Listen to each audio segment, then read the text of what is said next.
Welcome lovers, welcome to the physics lover Aman Kumar YouTube channel. Physics की दुनिया में आप सभी लोगों का स्वागत है। हम अपना इलेक्ट्रोस्टैटिक नाम का चैप्टर खत्म कर चुके हैं। उसके बाद हम लोगों ने अपना कैपेसिटर यानी इलेक्ट्रोस्टैटिक पोटेंशियल एंड कैपेसिटर नाम का चैप्टर स्टार्ट किया था। इस चैप्टर में हमने अब तक अपने कुछ लेक्चर्स कर लिए हैं। आज हमारा एक नेक्स्ट लेक्चर है जो कि बहुत ज्यादा इंपॉर्टेंट है। इस लेक्चर को करने से पहले मैं आपको ये बताना चाहता हूं कि इसके पहले वाला लेक्चर जिसमें हमने डिस्कस किया था कि जब कभी भी हमारे पास पैरेलल प्लेट कैपेसिटर होता है और उसमें फुल्ली फील्ड होता है तो क्या हमारे पास कैपेसिटेंस का यानी संधारिता का वैल्यू आती है, संधारिता का फॉर्मूला आता है, वो डिराइव किया था। तो उसको भी कर लीजिएगा आप, क्योंकि उससे रिलेटेड हम इसमें कुछ चीजें यूज कर रहे होंगे। अगर आपने नहीं किया है तो कोई भी दिक्कत वाली बात नहीं है। मैं इस लेक्चर में भी आपको सारी चीजें समझाने की कोशिश कर रहा हूँ। इस लेक्चर में हमारे पास क्या है बच्चों, half field parallel plate capacitor, यानी कि जो हमारे पास समांतर दो प्लेटें हैं और उनके बीच में क्या कर रहे हैं, हम आधा भर रहे हैं, हाफ फील्ड भर रहे हैं, या फिर कुछ टी थिकनेस का भर रहे हैं। मान लीजिए टी थिकनेस का हम भर रहे हैं, टी थिकनेस का हम क्या कर रहे हैं, पैरावैद्युत क्वथनांक यानी आप जानते होंगे डाइलेक्ट्रिक मीडियम यानी पैरावैद्युत माध्यम को हम क्या कर रहे हैं, भर रहे हैं। तो देखिए हम सबसे पहले डायग्राम बनाने की कोशिश करते हैं। हमने यहाँ पे क्या किया, ये हमारे पास प्लेट नंबर 1 हो गई और ये हमारे पास प्लेट नंबर 2 हो गई। अब इसके बीच में भैया हम लोगों ने पिछले लेक्चर में पूरी तरह से यहाँ डाइलेक्ट्रिक मीडियम को भर दिया था, लेकिन यहाँ हम क्या करेंगे भैया, टी थिकनेस में ही डाइलेक्ट्रिक मीडियम को भर रहे होंगे। तो ठीक है, हमने कितने थिकनेस में भर दिया, टी थिकनेस में, और इसको हम एक्स प्लेट बोलेंगे, इसको वाई प्लेट बोलेंगे, और हम टी थिकनेस इन दोनों के बीच की जो दूरी होती है, इस प्लेट और इस प्लेट के बीच की जो दूरी होती है वो डी होती है। जो चीजें हम लोगों ने फुल्ली फील्ड में कन्वेंशंस माने थे वही कन्वेंशंस हम यहां मानेंगे। उन दोनों के बीच में दोनों प्लेटों के मध्य की जो दूरी थी उसको हमने डी माना था, तो यहां पे भी हमने डी माना है बच्चों। और ये जो थिकनेस, जिस थिकनेस वहां हम पूरा भर रहे थे, लेकिन यहां हम टी थिकनेस में इतने में ही केवल और केवल क्या कर रहे हैं बच्चों, डाइलेक्ट्रिक मीडियम भर रहे हैं। तो डाइलेक्ट्रिक मीडियम यहां पर हम केवल और केवल टी थिकनेस में ही भर रहे हैं। और इसका अगर हम कांस्टेंट देखें तो वो है हमारा के जानते हो आप, डाइलेक्ट्रिक मीडियम का कांस्टेंट माना जाता है। अब भैया ये एक्स प्लेट है और ये वाई प्लेट है, तो सबसे पहले, और इसका एरिया ए है, इसका एरिया भी ए है इसमें। और फिर इसके बाद हम लोगों ने क्या देखा था, हम लोगों ने पिछले लेक्चर में डिस्कस किया था कि हम प्लेट एक्स को क्या डिस्कस किया था, हम एक्स वाली प्लेट को अंदर साइड पॉजिटिव चार्ज देंगे। तो हमने एक्स वाले को पॉजिटिव चार्ज दे दिया भैया। जब हम एक्स वाले को पॉजिटिव चार्ज देंगे तो हम लोगों ने पढ़ रखा है कि जो वाई वाली प्लेट के अंदर साइड होगा, इस पॉजिटिव चार्ज के कारण अंदर साइड उसमें इंडक्शन हो जाएगा, यानी प्रेरण द्वारा आवेशन। जब हम लोगों ने प्रेरण द्वारा आवेशन पढ़ा था तो हम लोगों ने देखा था कि अगर हम किसी प्लेट को कोई चार्ज प्लेट को किसी अनचार्ज प्लेट के पास लाते हैं तो उसमें चार्ज जनरेट हो जाता है। तो प्लस था तो यहां माइनस जनरेट हो जाएगा। और चूंकि हम जानते हैं कि ये कंडक्टर पहले इसका जो चार्ज था वो 0 था, तो जितना माइनस जनरेट होगा उतना बाहर साइड इसके क्या हो जाएगा, पॉजिटिव जनरेट हो जाएगा। अब पॉजिटिव जनरेट हो गया, इसे जब हम ग्राउंड से कनेक्ट कर देंगे, हम लोगों ने पहले भी पढ़ चुके हैं कि जब भी हम किसी भी प्लेट को ग्राउंड से कनेक्ट करते हैं तो वो न्यूट्रल हो जाती है, यानी कि उसका चार्ज बच्चों क्या हो जाता है, 0 हो जाता है, यानी ये सारे पॉजिटिव चार्ज बाहर चले जाएंगे, इसका पोटेंशियल जो होगा वो क्या हो जाएगा बच्चों, 0 हो जाएगा। तो अभी तक हम लोगों ने क्या किया, इस वाली प्लेट को पॉजिटिव चार्ज दिया, इसमें नेगेटिव इंड्यूस्ड हो गया। अगर हम डाइलेक्ट्रिक मीडियम का बनाना चाहें तो आप बना सकते हो, इसकी वजह से यहां negative negative negative negative negative, और यहां बना सकते हो positive positive positive positive positive, जितने नेगेटिव उतने पॉजिटिव। ये हमने डाइलेक्ट्रिक मीडियम का बनाने का मन किया तो बना दिया। समझ गए बात को? ये बात समझ में आई कि नहीं आई? बोलो ऐसे और नो। ठीक है, यहां तक समझ में आ गया। हमने एक्स वाली प्लेट को पॉजिटिव चार्ज दिया तो वाई वाली प्लेट में अंदर साइड इंड्यूस हो गया माइनस चार्ज, और बाहर साइड हमारे पास इंडक्शन के कारण आ गया पॉजिटिव चार्ज। और ये डाइलेक्ट्रिक मीडियम है जिसकी थिकनेस हमने क्या मानी है, टी। चलो इस बात को बताना आप थोड़ा सा, अगर ये दूरी टी है और सॉरी डी है, ये दूरी डी है ना, ये पूरी यहां से यहां तक की दूरी डी है और ये दूरी टी है, तो ये वाली दूरी कितनी होगी, ये वाली दूरी और ये वाली दूरी कितनी होगी, ये बताना है अपने को। तो कैसे बताएंगे, अगर ये पूरी दूरी टी थी, अगर ये पूरी दूरी डी थी और ये दूरी टी है, तो इन दोनों के बीच में जो बचेगी दूरी, तो डी माइनस टी बचेगी। अब आधा इसको दे दो, आधा इसको दे दो, तो ये दूरी जो हो जाएगी d minus T upon two, और इसमें भी हमारे पास d minus T upon two हो जाएगी।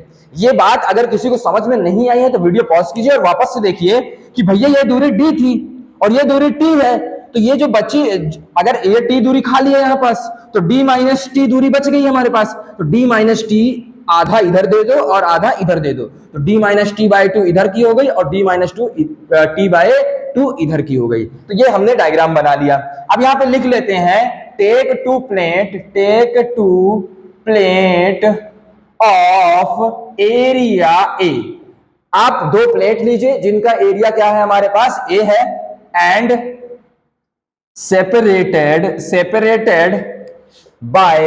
Separated by distance D. और आप क्या करिए कि दो प्लेट लीजिए जिनका एरिया ए है और उनको सेपरेट कर दीजिए, किससे, डी दूरी से। ठीक है, डी दूरी से सेपरेट कर दिया, एंड अब फिर क्या करना है, फिर क्या करना है अपने को, fill dielectric medium in T thickness, है ना। फिर आपने क्या किया, सबसे पहले क्या किया, हमने क्या किया, सबसे पहले हम दो प्लेट लेते हैं जिनका क्षेत्रफल हमारे पास a है और उनके बीच की मध्य की दूरी जो है वो क्या है बच्चों, d है। उनके दोनों प्लेटों के मध्य में एक पैरावैद्युत माध्यम को मिलाएंगे t थिकनेस पर, मतलब कि इसकी जो हमारे पास मोटाई होगी वो कितनी होगी, t थिकनेस की होगी। अब पॉजिटिव चार्ज, अब क्या करना है आपको, पॉजिटिव चार्ज, जैसा पिछले लेक्चर्स में हमने फुल्ली में किया था, एक्स वाली प्लेट को पॉजिटिव चार्ज दे रहे हैं, तो positive charge is given to plate X. हमने एक पॉजिटिव चार्ज यहां लिख दीजिए Q, हमने किसको दिया, प्लेट x को दिया, तो Q दिया, ठीक है, प्लेट x को दिया। देन हमारे पास क्या होगा, देन द नेगेटिव Q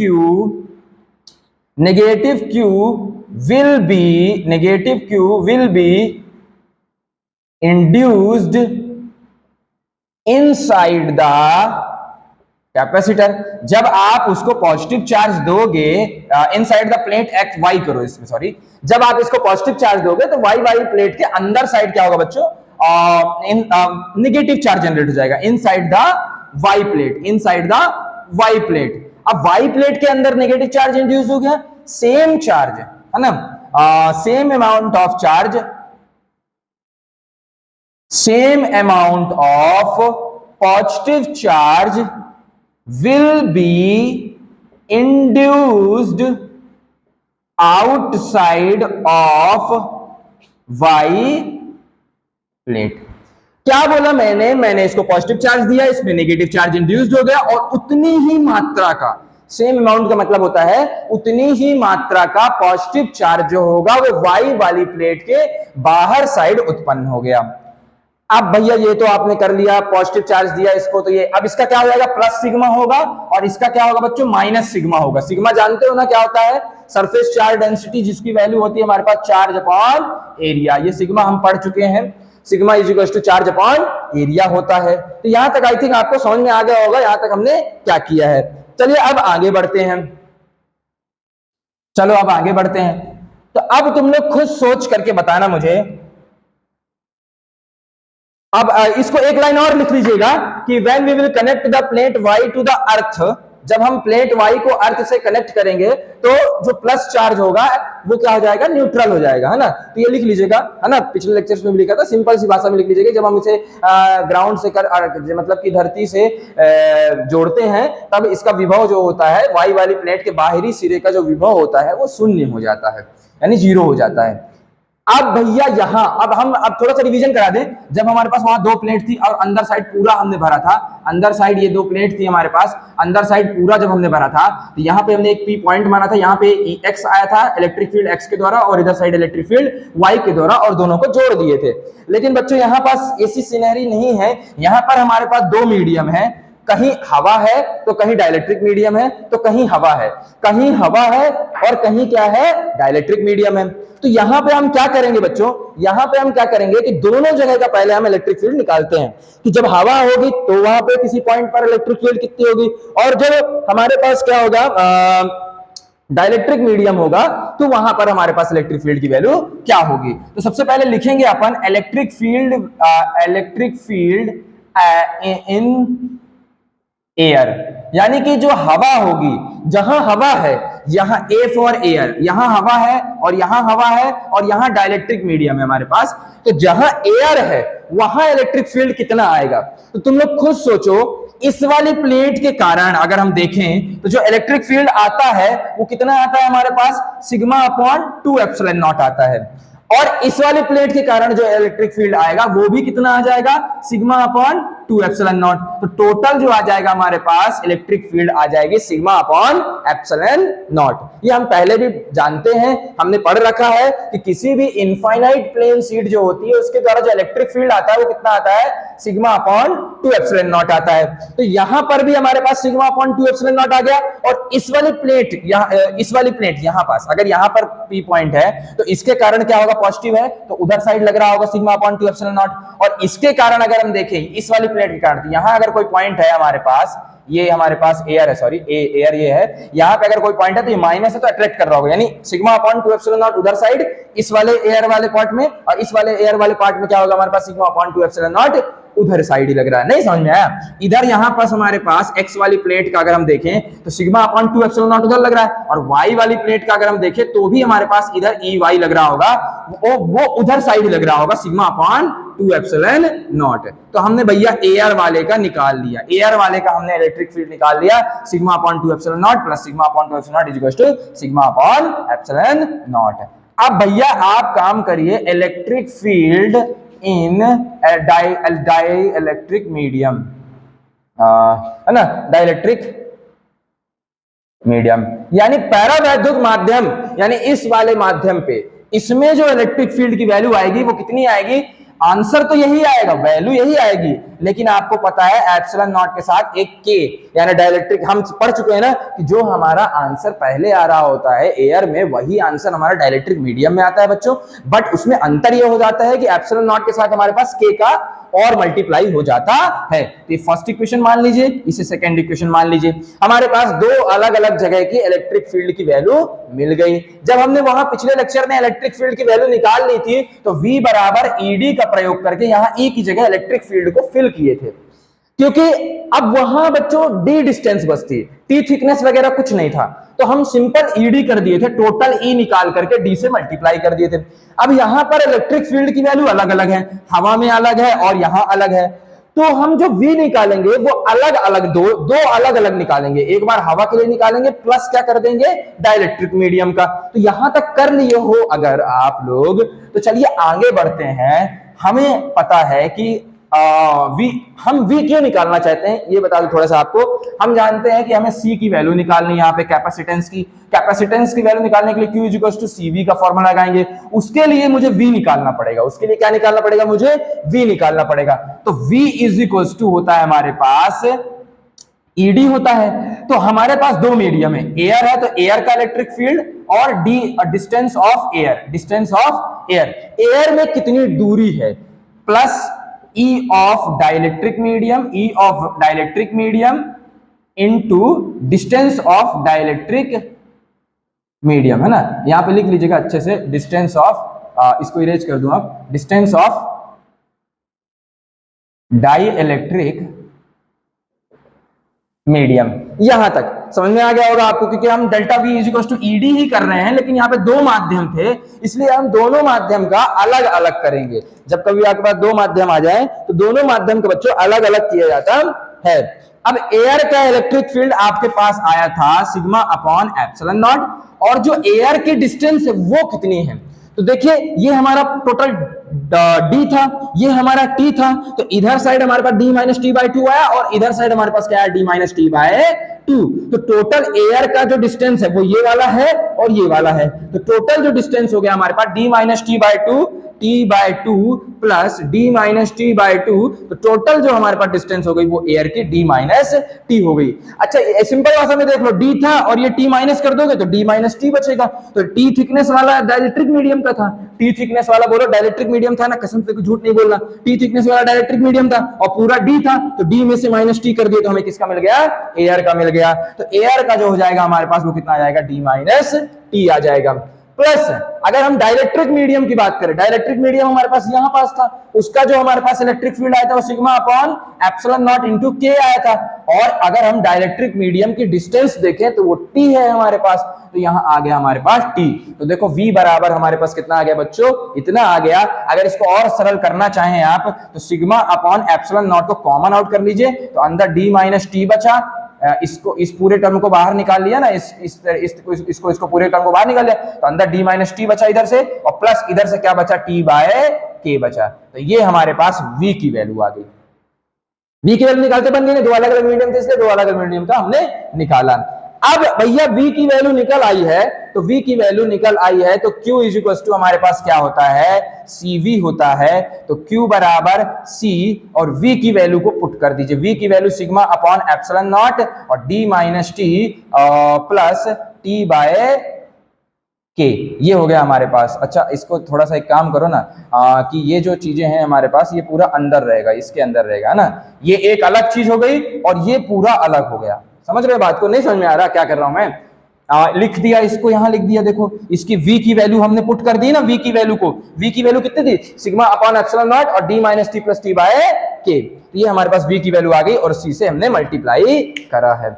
अब आगे बढ़ते हैं भैया, हमें c की वैल्यू ही तो निकालनी थी परीक्षा में, तो c की वैल्यू निकाल लेते हैं। चलिए फटाक से c की वैल्यू निकालना होगा, जब मुझे c की वैल्यू निकालना होगा तो आपको पता है कि इस वाले टर्म को, जैसे नीचे जो भी हमारे पास नीचे वाली टर्म्स होती हैं, या फिर पूरा एक काम करो ना, इस पूरे को उठा करके ये पूरा c से मल्टीप्लाई में है तो इसके डिवाइड में कर दो, तो q अपॉन सिग्मा, c बराबर अगर हम लिखेंगे तो q upon sigma upon epsilon naught और यहां पे हमारे पास d minus T plus T by के आ गया, ये हमारे पास आ गया c की वैल्यू।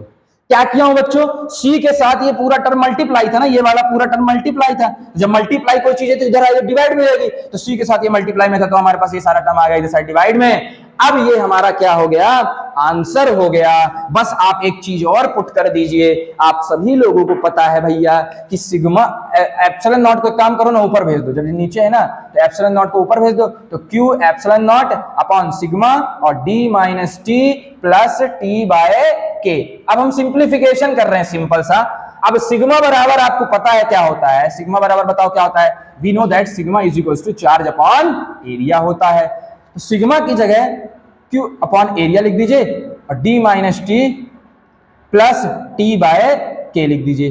अब यहां से आपको पता है कि q से q कैंसिल हो जाएगा और 1 अपॉन a था तो a भी ऊपर चला जाएगा, तो हमारे पास क्या बन जाएगा, a epsilon naught upon d minus T plus T by के, ये हमारा c का वैल्यू आ गई। ये याद कर लीजिए आप लोग, सब बच्चों को ये वाला फॉर्मूला बहुत अच्छे से याद रखना है कि भैया ये c की वैल्यू है जब हमारे पास क्या होता है, आधा भरा हुआ होता है। अब पूछोगे मुझसे, अगर कोई पूछेगा कि कौन सा फॉर्मूला हमेशा c का याद रखना चाहिए पेपर में, तो ये वाला याद रखना चाहिए फॉर्मूला, क्योंकि इस फॉर्मूले की मदद से आप सबका निकाल सकते हो, इस फॉर्मूले की मदद से आप सबके फॉर्मूले निकाल सकते हैं। चलिए निकाल के दिखाता हूं मैं आपको। इस c के फॉर्मूले की मदद से, इस c के फॉर्मूले की मदद से अब तक हमने जो c के फॉर्मूले पढ़े हैं उनको निकालते हैं। तो c बराबर जो होता है हमारे पास e नॉट a अपॉन नीचे क्या आ गया, d minus T plus T by के आ गया। अच्छा अब मान लीजिए हमारे पास कि डाइलेक्ट्रिक मीडियम को हमने पूरा भर दिया, जो हमने कल डिराइव किया था, डाइलेक्ट्रिक मीडियम को हमने क्या कर दिया बच्चों, पूरा भर दिया। डाइलेक्ट्रिक मीडियम को जब हमने पूरा भर दिया तो डाइलेक्ट्रिक मीडियम की जो थिकनेस होती है उसे हम t बोलते हैं। तो यहां पास ये डिस्टेंस d थी और जो थिकनेस है डाइलेक्ट्रिक मीडियम की वो भी t है, यानी d बराबर t है ना, d बराबर t। ये सब आपको अच्छे से लिख लेना। d बराबर t कब है, जब हमारे पास फुल्ली फील्ड वाले में, फुल्ली फील्ड वाले में हमने देखा कि जो डाइलेक्ट्रिक मीडियम की थिकनेस है बच्चों वो किसके बराबर हो गई थी, d के बराबर थी। तो d बराबर t होगा, तो यहाँ पे अगर आप c बराबर यहाँ पे d रखोगे, सोचो यहाँ पे अगर d रखोगे तो ये 0 हो जाएगा, d माइनस डी 0 हो जाएगा, तो ऐसा हो जाएगा ना, ये epsilon naught a upon d minus d plus T by यहाँ पे डी लिखेंगे ना, तो ये हो गया, ये वाला टर्म तो जीरो हो गया, तो हमारे पास क्या बचा, ई नॉट ए अपॉन डी, और के नीचे डी बाई के था तो के को ऊपर भेज दिए। तो याद करो यही आंसर आया था कि नहीं आया था, पिछले लेक्चर में हमारे पास यही आंसर आया था कि नहीं आया था फुल्ली फील्ड में। तो केवल और केवल याद रखिएगा, आपको ये वाला फॉर्मूला याद रखना है ना, epsilon naught into A upon D minus T plus T by K, epsilon naught into A upon, कैसे याद करो, बोलो मेरे संग, epsilon naught A upon D minus T plus T by K. अब बस जब हमारे पास पूरा भरा हुआ होगा तो टी यानी थिकनेस जो है वो डी के बराबर हो गई है, तो डी लिख दोगे यहाँ पे, तो हमारे पास ये आ गया। अब मान लो कि हमारे पास अगर हमारे पास नॉट फील्ड कुछ भी नहीं लिखा हुआ है, नॉट फील्ड कुछ भी नहीं, नॉट फील्ड है ना, डाइलेक्ट्रिक मीडियम है ही नहीं, तो ये हमारे पास किसके बराबर है, के को हटा दो, तो epsilon naught A by D आ जाएगा। सिंपल, के को हटा देंगे क्योंकि के बराबर क्या हो जाएगा हमारे पास, नॉट फील्ड मतलब हमारे पास के बराबर 1, एयर है इसका मतलब हमारे पास, तो epsilon naught A by D आ जाएगा। तो आपको ये वाला फॉर्मूला याद रख लिए आप लोग, तो देखो इससे हमने फुल्ली फील्ड वाला भी निकाल लिया और एयर वाला भी निकाल लिया, केवल और केवल उसको याद करके निकाल लिया। तो आई होप ये लेक्चर आपको समझ में आया होगा। तब तक के लिए आप पढ़ते रहें और आगे बढ़ते रहें। Best of luck. Thank you lovers.